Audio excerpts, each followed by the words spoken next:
한국직업방송과 연합뉴스TV가 함께 만드는 취업 전문 뉴스 투데이 고용플러스입니다. 새해 들어서도 고용 한파가 이어지고 있습니다. 지난달 취업자는 2만 명도 채 늘지 않았고 실업률은 9년 만에 가장 높은 수준을 기록했습니다. 정부는 공공기관 신규 채용을 늘리는 등 일자리 확충에 총력을 기울이겠다고 거듭 밝혔습니다. 이순국 기자입니다. 지난달 취업자는 1년 전보다 19,000명 늘어나는 데 그쳤습니다. 지난해 8월 3,000명 증가 이후 최저치이자 정부의 올해 일자리 증가 목표치 15만 명에 한참 못 미칩니다. 지난해 1월 취업자 증가폭이 컸던 기저효과에 더해 반도체 부진 등의 영향으로 제조업 취업자 수가 1년 전에 비해 17만 명이나 줄어든 것이 원인으로 풀이됩니다. 반면 실업자 수는 1년 전보다 20만 명 이상 늘어난 122만 4천 명으로 1월 기준 19년 만에 최고치를 기록했습니다. 실업률은 작년 같은 달 대비 0.8%포인트 상승한 4.5%로 1월 기준 글로벌 금융위기 후폭풍이 불었던 2010년 이후 가장 높았습니다.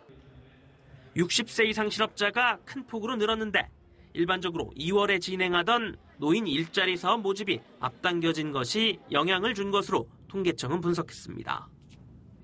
비경제 활동에 있던 60세 이상 분들 중에서 물론 이제 다 여기에 지원했다는 건 아니지만 대다수가 노인 일자리 사업에 지원을 하게 되면 우리 이제 실업자로 포착이 되기 때문에 계속되는 고용 부진에 홍남기 부총리는 무거운 책임감을 느낀다며 일자리 창출 목표 달성을 위해 정책 수단을 총동원하겠다고 말했습니다. 일자리의 중추 역할을 하게 되는 제조업의 경쟁력을 근본적으로 강화하여 고용 창출 역량을 높일 수 있도록 업종별 경쟁력 강화 대책을 신속하고 과감하게 마련해서 추진하겠습니다. 홍 부총리는 공공기관이 선도적으로 일자리 확대에 나서겠다며 당초 계획보다 2,000명 이상을 추가 채용하겠다고 밝혔습니다. 연합뉴스TV 이승국입니다. 고용노동부 산하 한국고용정보원은 올해 인구 증가 둔화세가 다소 완화되면서 고용 부진도 점차 개선될 것으로 전망했습니다. 고용정보원은 2019년 고용 전망 보고서에서 올해 취업자 수가 2,699만 2천 명으로 작년보다 17만 명, 0.6% 증가할 것으로 전망했습니다. 고용률은 60.7%로 작년과 같고 실업률은 작년보다 0.2%포인트 높은 4.0%로 예상했습니다. 서울시가 승차 거부가 많은 택시회사에 60일간 운행 정지 처분이라는 철퇴를 내렸습니다. 이런 조치는 전국 최초인데요. 앞으로 위반 정도에 따라 사업 면허 취소까지도 실행에 옮길 예정입니다. 백기령 기자의 보도입니다. 서울시가 승차 거부 사례가 많았던 법인 택시 업체 22개사를 대상으로 운행 정지 처분을 내리는 강수를 뒀습니다.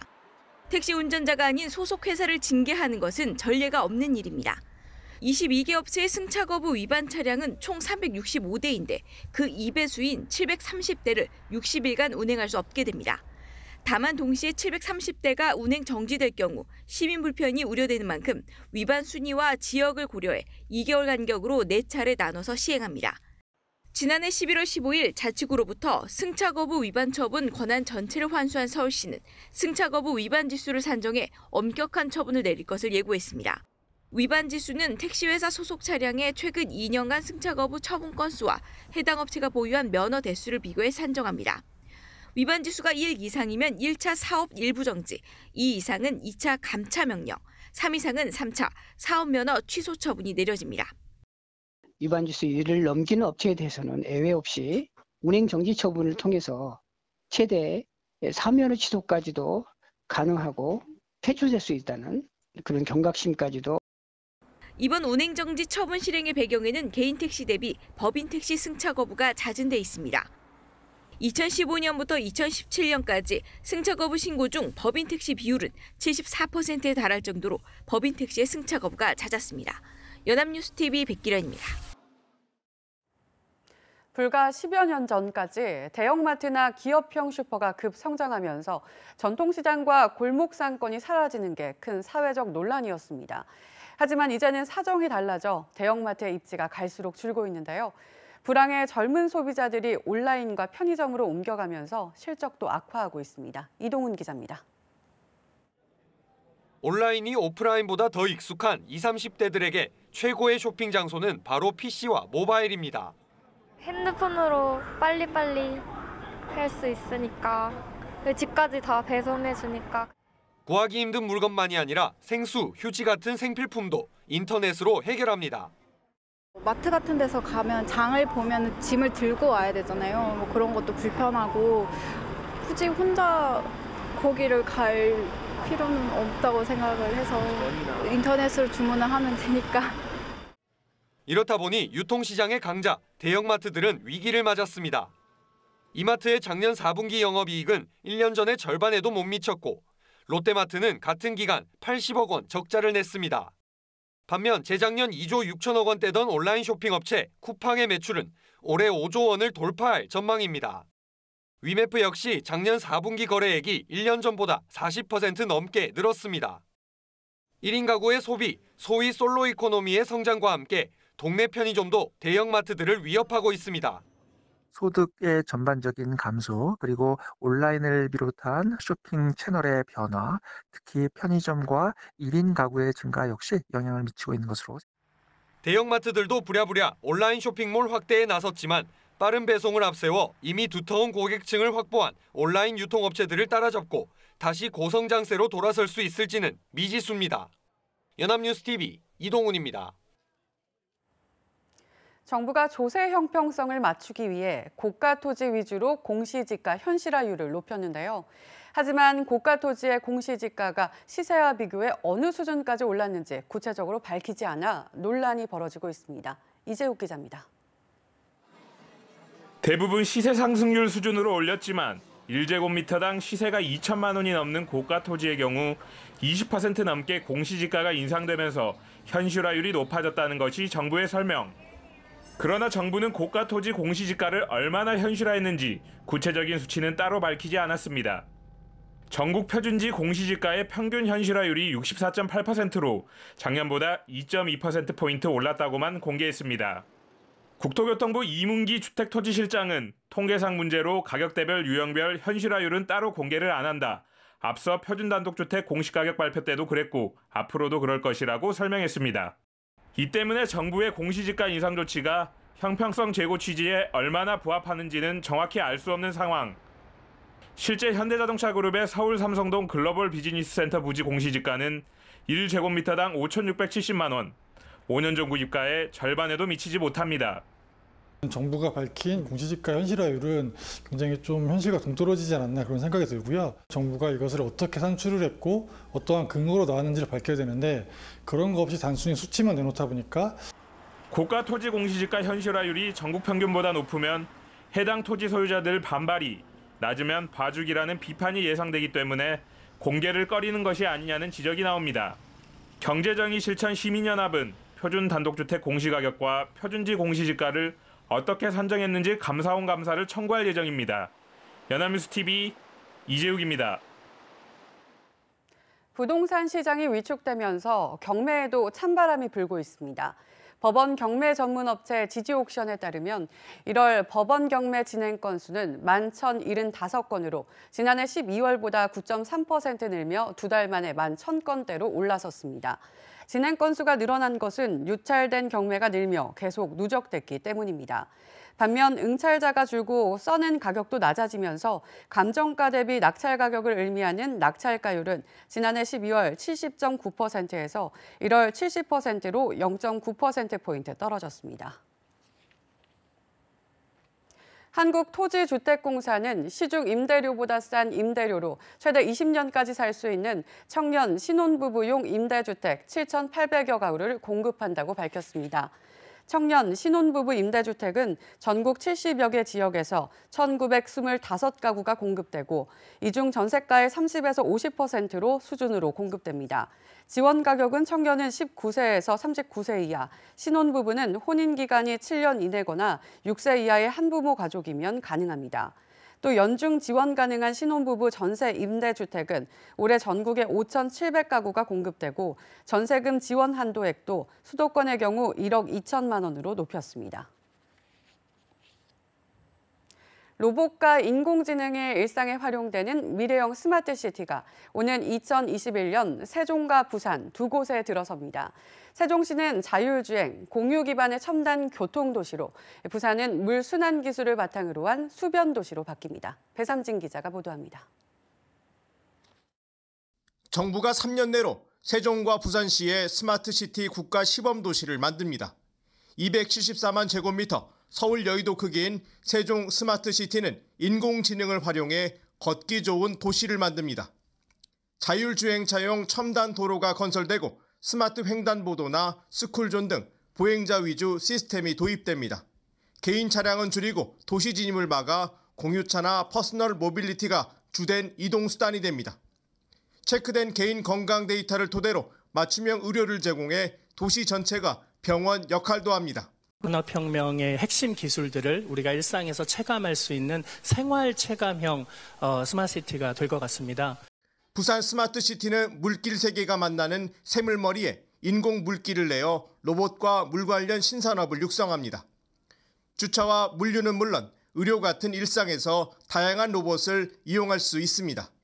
또 물순환 전 과정에 스마트 기술이 적용되고 수소 연료 전지를 기반한 수열 에너지 시스템이 도입된 물 특화 도시로 구축됩니다. 현대차와 아시아나항공, SK텔레콤, 포스코 등 대기업도 참여해 스마트시티를 기술 실증의 장으로 활용하게 됩니다.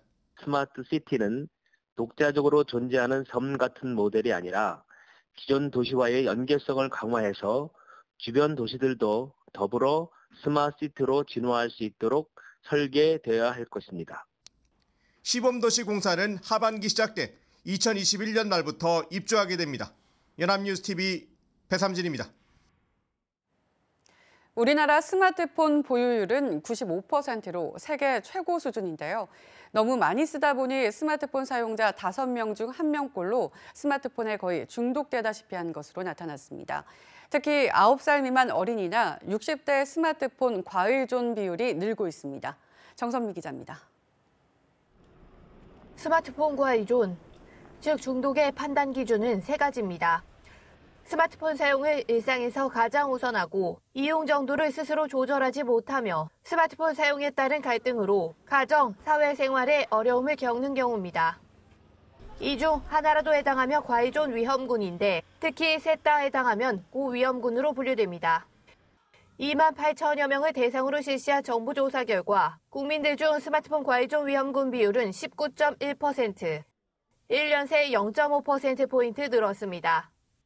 청소년의 과의존이 감소한 것과 달리 3세에서 9세에서는 오히려 1.6%포인트 높아졌습니다. 특히 부모가 맞벌이거나 과의존 위험군이면 과의존에 해당하는 비율이 높았습니다.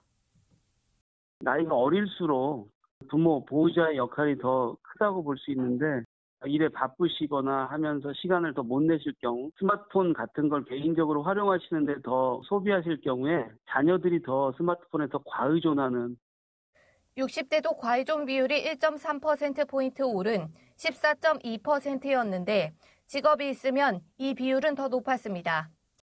스마트폰에 중독된 사람들은 팟캐스트나 사행성 게임, 성인용 콘텐츠를 일반인보다 더 많이 이용하는 것이 특징이었습니다. 정부는 조사 결과를 바탕으로 스마트폰 바른 사용 실천 가이드를 만들어 보급할 계획입니다. 연합뉴스TV 정선미입니다.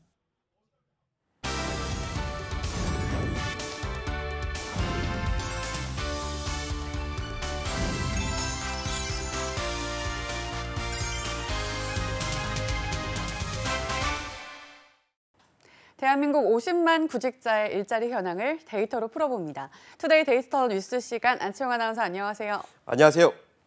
데이터 뉴스 시간입니다. 바로 어제 광주형 일자리를 통해 완성차 생산에 박차를 가한다는 내용을 전해드렸는데요.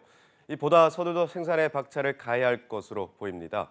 바로 우리나라 수출에서 많은 비중을 차지했던 자동차 생산이 3년 연속 감소했기 때문입니다. 데이터 뉴스에서 전해드립니다. 네, 우리나라는 10대 자동차 생산국 중 하나잖아요. 그런데 3년 연속 생산량이 감소하다니 다소 충격적인 내용인데요. 네, 그렇습니다. 보다 충격적인 건 10대 자동차 생산국 중 한국만 유일하게 3년 연속 생산량이 감소했다는 건데요. 한국자동차산업협회가 10일 발표한 2018년 10대 자동차 생산국 현황을 보면 우리나라의 자동차 생산량은 전년보다 2.1% 줄어든 402만 9천 대로 집계됐습니다.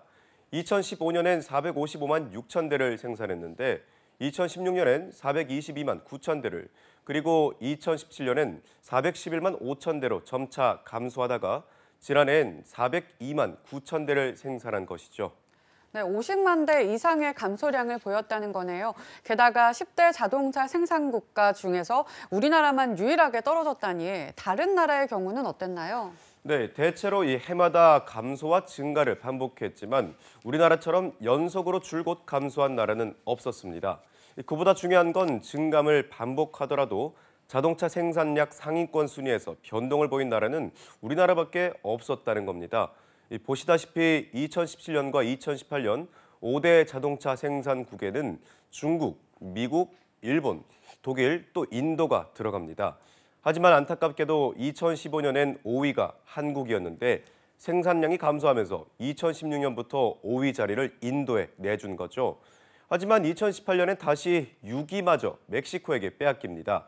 같은 기간 멕시코의 자동차 생산량은 411만 대로 오히려 전년보다 1% 증가하면서 한국을 추월했습니다. 네, 이렇게 보니 대외적으로 자동차 산업에서 미치는 한국의 영향력이 점점 줄어들고 있다는 걸 눈으로 확인할 수 있을 것 같습니다. 그야말로 위기라는 표현을 쓸 수밖에 없네요. 네, 그렇습니다. 실제로 세계 자동차 생산량에서 한국이 차지하는 비중도 4.1%로 전년 대비 0.1%포인트 감소해서 자동차 산업에 경고등이 켜지기 시작했습니다. 네, 그렇다면 이렇게 생산량이 감소한 원인은 뭘까요? 네, 이 원인은 여러 가지입니다. 일단 내수와 수출의 동반 부진과 더불어 지난해 2월 한국 GM의 군산 공장을 폐쇄하며 자동차 생산을 중단한 게 이 생산량 감소에 주요한 영향을 끼쳤다는 게 자동차 업계의 분석입니다.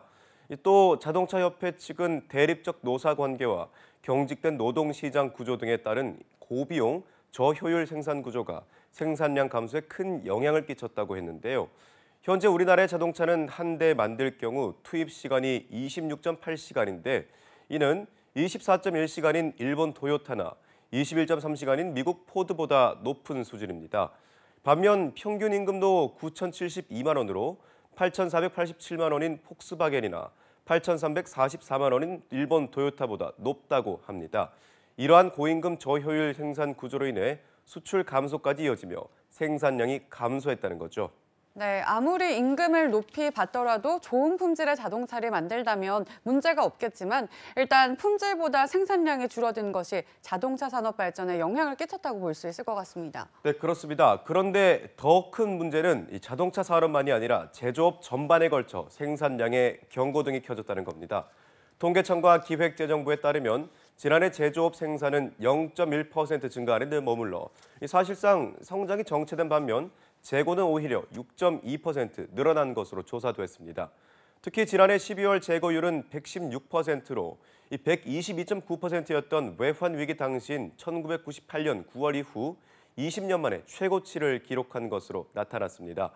제조업의 평균 가동률도 3년 전과 변함없이 72%대에 줄곧 머물고 있어서 투자마저 위축돼 지난해 설비 투자는 전년 대비 4.2% 감소한 것으로 나타났는데요.